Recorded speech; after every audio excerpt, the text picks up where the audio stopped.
komposisi adalah fungsi yang melibatkan lebih dari satu fungsi. Ketika ada suatu fungsi, kemudian dilanjutkan dengan fungsi lainnya, maka akan membentuk suatu fungsi baru. Fungsi baru inilah fungsi hasil komposisi dari kedua fungsi sebelumnya. Misalnya ada fungsi fx dan fungsi gx. Fungsi inverse adalah konsep dalam matematika yang berkaitan dengan hubungan kebalikan antara suatu fungsi dengan fungsi yang dihasilkannya. Jika ada dua fungsi yang saling membalikkan satu sama lain, maka fungsi yang membalik disebut sebagai fungsi inverse dari fungsi aslinya. Ini saya akan menjelaskan tentang fungsi inverse dalam kehidupan sehari-hari yang memiliki manfaat sebagai berikut.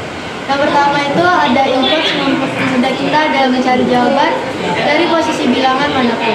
Dan yang kedua ada inverse digunakan untuk meramal suatu kejadian fisik atau dimensi berdasarkan variabel yang memengaruhi kejadian fisik atau dimensi tersebut. Selanjutnya yaitu fungsi komposisi yang mempunyai manfaat sebagai berikut.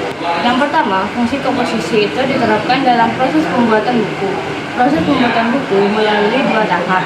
Yang pertama yaitu editorial dan produksi. Tahapan ini diterapkan melalui algoritma fungsi komposisi. Nah, yang kedua yaitu fungsi komposisi diterapkan dalam proses pembuatan emas menjadi sebuah perhiasan. Yang ketiga, fungsi komposisi diterapkan dalam mesin percetakan yang menggunakan komposisi suatu warna. Nah, yang keempat yaitu komposisi juga diterapkan dalam proses pendaur ulangan pecahan logam campuran yang dihancurkan menjadi serpihan kecil.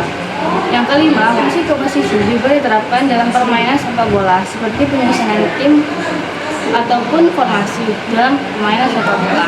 Dan yang terakhir yaitu fungsi komposisi mempermudahkan kita untuk menyelesaikan suatu soal matematika, salah satunya yang berhubungan dengan fungsi inverse.